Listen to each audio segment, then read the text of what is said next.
Bonjour et bienvenue sur la chaîne Mountain Drivers. Nous avons décidé, aujourd'hui, Théo et moi, de revenir après plusieurs mois d'absence. De revenir pour vous parler d'une auto qui nous passionne depuis son lancement. J'ai nommé l'Alpine A110. Cette vidéo est encore plus particulière car j'ai depuis peu l'occasion de côtoyer cette voiture au quotidien depuis que j'ai intégré le poste de conseiller commercial au Centre Alpine de Valence. J'ai donc envie aujourd'hui de vous faire découvrir l'univers alpine à travers cette vidéo d'essai et comparatif de la 110S et de la 110 GT. Et vous vous en doutez, on ne perd pas les bonnes vieilles habitudes. Sylvain sera bel et bien présent pour nous donner son avis de bolideur avisé sur ces deux autos d'apparence similaire et pourtant si différentes. Alors, attachez vos ceintures, on vous emmène à bord de ces Alpines au travers des plus belles routes du Vercors.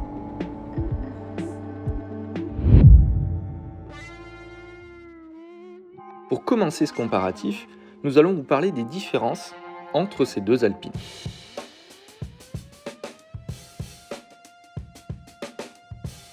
Ce qui les différencie avant tout, c'est leur philosophie.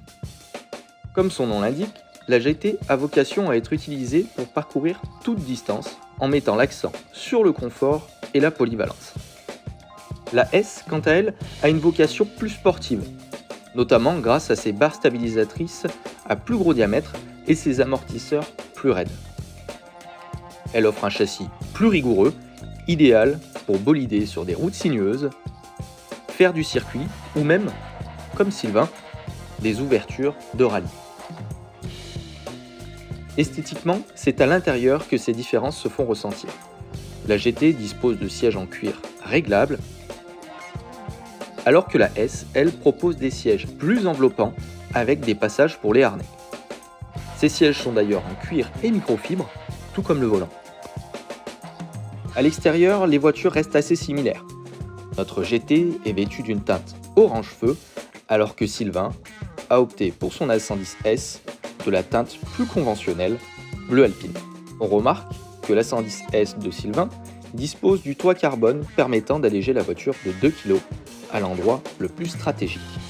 Cette option d'ailleurs n'est pas disponible sur la 110 GT. Ces deux voitures sont équipées de jantes en 18 pouces et des freins haute performance 320 mm. Côté mécanique, ces deux modèles disposent du même moteur 1,8 litre turbo de 300 chevaux ainsi que de l'échappement sport de série. Pour finir, sur la balance, seulement 10 kg les séparent. Comptez 1109 kg pour la 110S et 10 de plus pour la GT. Arriver à de tels chiffres est une véritable prouesse face aux normes et contraintes du marché automobile actuel. Allez, assez parlé.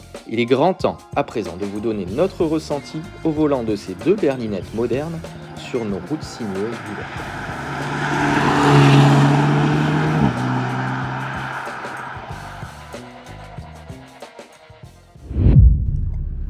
Donc c'est parti, essai routier, on commence par la GT. Donc Sylvain est au volant, ça va être ses premiers tours de roue. D'ailleurs bonjour Sylvain, parce qu'on t'a pas encore vu à la vidéo. Oui, bonjour. Ça fait une demi-journée que je suis avec toi, mais les gens ne t'ont pas encore vu. Ça fait plaisir, voilà. Spécial du col de Cari, spécial du rallye Monte-Carlo, grandes heures de l'Alpine. Exactement. C'est parti. Donc lieu idéal pour essayer ces deux modèles. En moteur, pas de surprise, ça c'est moteur boîte, c'est exactement comme la S. C'est exactement comme la S, voilà, tout à fait.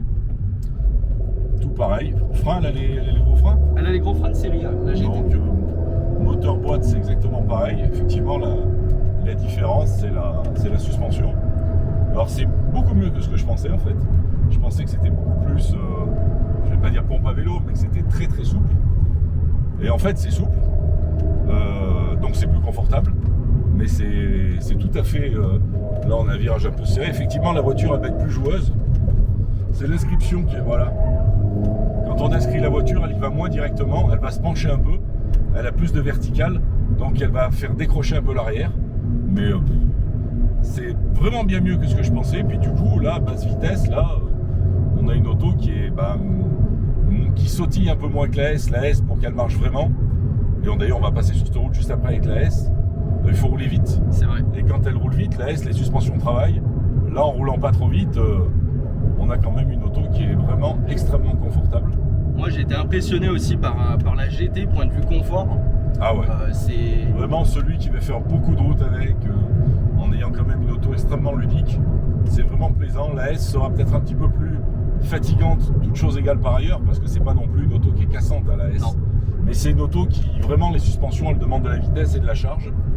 Alors que là, probablement, si on attaquait très très fort avec la GT, elle se désunirait et elle perdrait un peu de performance par rapport à la S. Mais déjà en roulant vite, ça va vraiment bien, quoi. Mais voilà, on a des mouvements de caisse. Effectivement, la souplesse et le confort. On va dire le revers de la médaille, ça va être des légers mouvements de caisse, enfin plus de mouvements de caisse que la S. Je ne suis pas du tout en train de dire qu'il y a des gros mouvements de caisse et que l'auto est incontrôlable. Au contraire, elle est très contrôlable. Mais elle nécessite peut-être plus d'anticipation par rapport à la S qui est beaucoup plus directionnelle. Pour moi la grosse différence se fait dans l'absorption déjà sur la route, mais aussi sur le train avant, où le train avant est beaucoup plus efficace, je trouve, sur la S. Ouais. Après, c'est des voitures qui, selon moi, ont des philosophies vraiment différentes. Celle-ci, alors on garde le même moteur, etc. Mais vous avez des sièges réglables, vous avez un intérieur cuir, elle est beaucoup plus confortable. Elle va se destiner, comme le disait très bien Sylvain, à quelqu'un qui va en avoir soit un usage quotidien, ou voilà, pour partir en week-end, faire des longs trajets. Vous serez bien mieux avec une GT qu'avec une S, même si voilà, la S, comme on l'a dit, n'est pas cassante. On a eu l'occasion de rouler en Trophy hier, pas mal de Renault Sport qui étaient beaucoup plus cassantes que les Alpines d'aujourd'hui. C'est ça, elle est très facile. Les mouvements liés aux suspensions, la rendent plus facile, elle prévient beaucoup plus. Avec peu de mouvements, on va pouvoir la faire un poil glisser, alors que la S, il faut beaucoup plus de vitesse pour embarquer tout ça. Donc là, on va prendre la S, justement. Ouais. Et justement, tu parlais de glisse. Je trouve que celle-ci, du coup, est beaucoup plus simple à emmener en glisse. Ah oui. Voilà, un coup de volant, vous accélérez. En plus, avec les 300 chevaux, ça part assez facilement.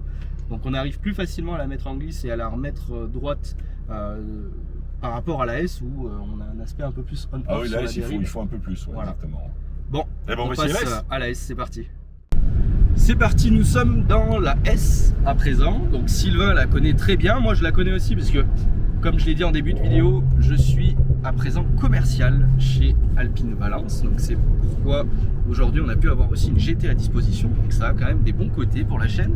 On passe à l'essai de la S. Donc Sylvain, toi déjà tu as fait 3000 km, c'est ça à peu près avec? J'ai fini le rodage il y a une semaine, donc je peux enfin profiter de la voiture. Bon, entre 1000 et 3000, je dirais 4500, 5000, c'est quand même déjà une auto super plaisante. Mais là maintenant, avec l'essai en plus du mode track que j'ai pas utilisé avant quasiment qu'une fois ou deux, c'est vraiment une auto qui est vraiment top. Et la S, comme je disais, là je suis très content d'avoir pu essayer la GT, mais la S pour moi elle est beaucoup plus directionnelle, beaucoup plus précise, et du coup ça se ressent sur le freinage. Tout à fait. Ouais, en fait dans les changements d'appui, la S elle y va tout de suite à une petite impulsion sur le volant.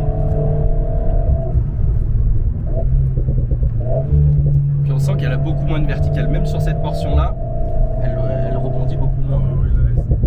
Puis ce qui est bien, c'est que là, vraiment pour le coup, on sort de l'une, on prend l'autre. Donc on a tout de suite les éléments, tout ce qui change, on le voit immédiatement.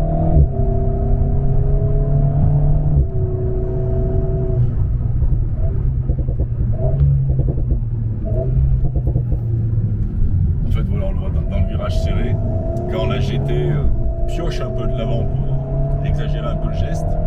Là, on a très peu de mouvement de volant à donner. La voiture est très précise. Et effectivement, la GT était plus confortable à cette vitesse, sur cette portion de route, clairement. Oui. Mais c'est pas catastrophique avec la S. Après, les gens qui ont les voitures très sportives, type GT3, etc., c'est pas un inconfort. Il faut être vraiment clair, c'est pas une voiture inconfortable, c'est une voiture plus ferme. Et du coup, moi je trouve qu'elle est très agréable pour moi. La GT c'est pas pour moi, mais franchement je pense que pour une bonne partie de la clientèle qui découvre les voitures sportives et surtout qui monte sur la voiture à 300 chevaux, comme tu disais Jimmy, la GT c'est une très bonne arrivée dans le monde des sportives. pour moi, la GT répond à 90% des usages. Vraiment, les 10% restants, ça va être le client qui va avoir tendance à faire un peu de sortie circuit dans l'année, ou comme toi, Sylvain, à faire très régulièrement des ouvertures de rallye. Oui, on va être clair, sur circuit, la GT, bon, elle y va, mais c'est pas non plus... là, la GT, elle va, comme elle pioche beaucoup, elle va perdre les freins, parce qu'il y a beaucoup de mouvements de caisse qui vont entraîner beaucoup de transferts de charge. Donc sur circuit, ça va aller, mais ça va très vite être dépassé pour celui qui aime vraiment attaquer.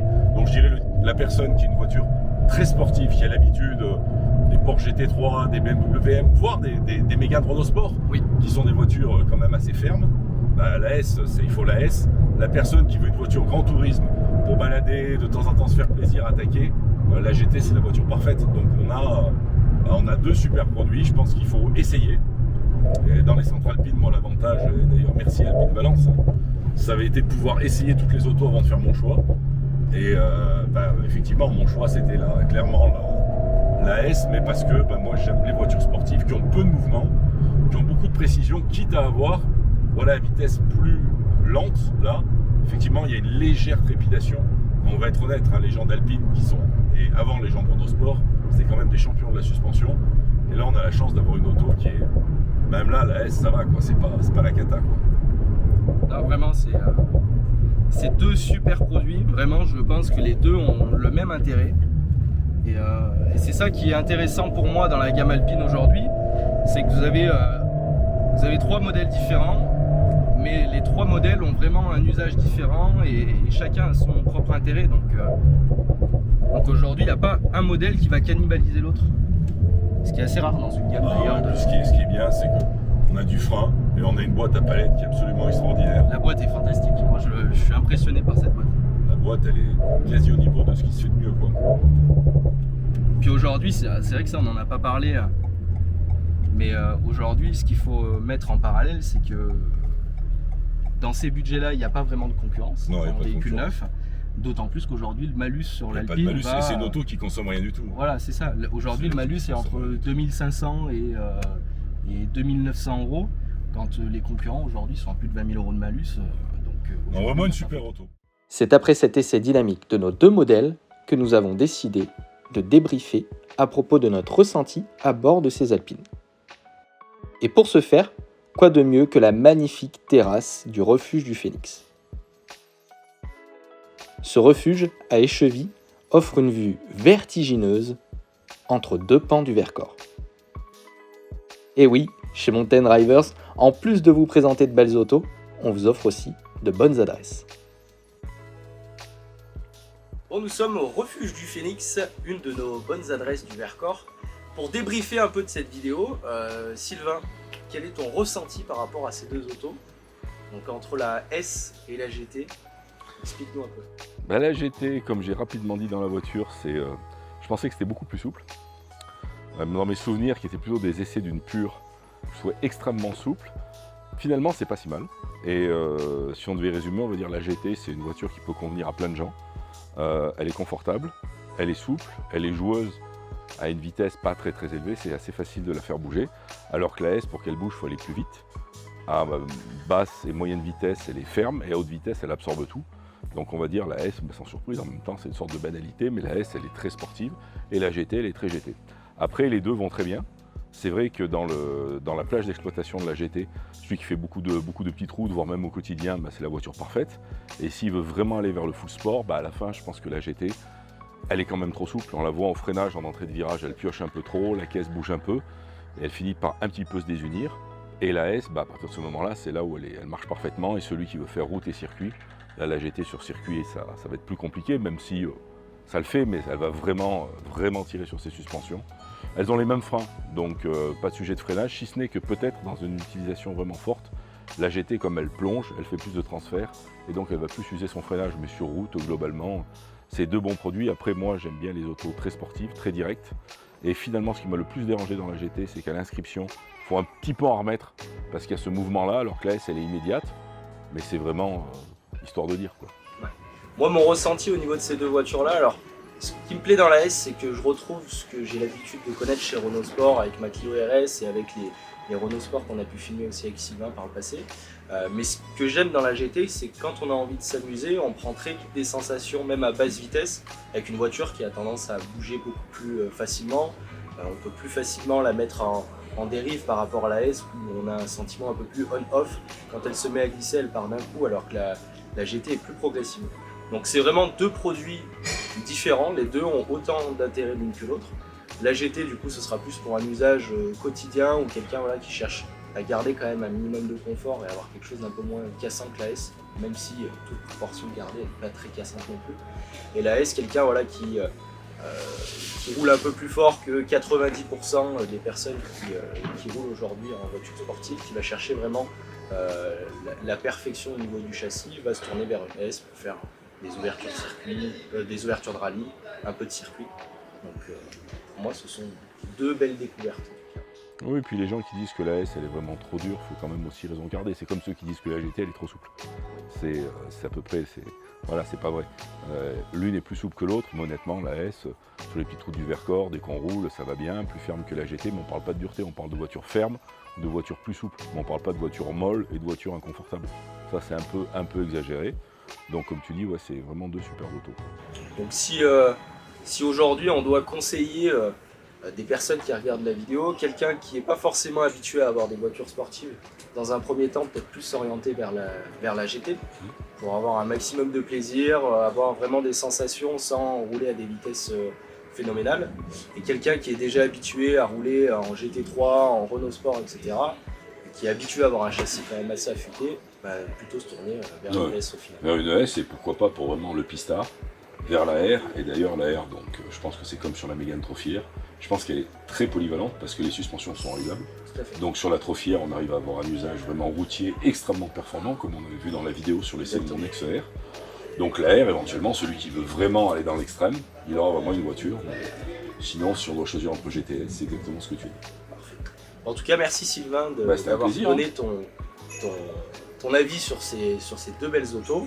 On espère que la vidéo vous aura plu. On a eu l'idée avec Sylvain de faire cette vidéo parce qu'au final, il n'y a pas vraiment de comparatif entre ces deux modèles sur YouTube. Et on trouvait ça intéressant d'expliquer quel est l'intérêt de chacune et vers laquelle s'orienter quand on s'approche de la gamme Alpine, qui aujourd'hui est quand même assez large pour pouvoir convenir à tous les usages. Eh bien les amis, la vidéo touche à sa fin. Comme indiqué précédemment dans la vidéo, mon poste de conseiller commercial au Centre Alpine de Valence me permet à présent de vous accompagner dans votre projet d'achat d'Alpine. Donc n'hésitez pas à me contacter via les coordonnées en description afin que nous puissions concrétiser ce projet ensemble. Avant de terminer, je tenais à remercier Johan de la chaîne YouTube La Balade Française qui a tourné une grande partie des plans vidéo que vous avez pu voir aujourd'hui. N'hésitez pas à jeter un coup d'œil sur sa chaîne pour retrouver de belles images, notamment sur les autos de Sylvain. Encore merci à tous d'avoir regardé la vidéo. Je vous invite à laisser un commentaire et à vous abonner. On se retrouve prochainement pour d'autres vidéos. À très vite.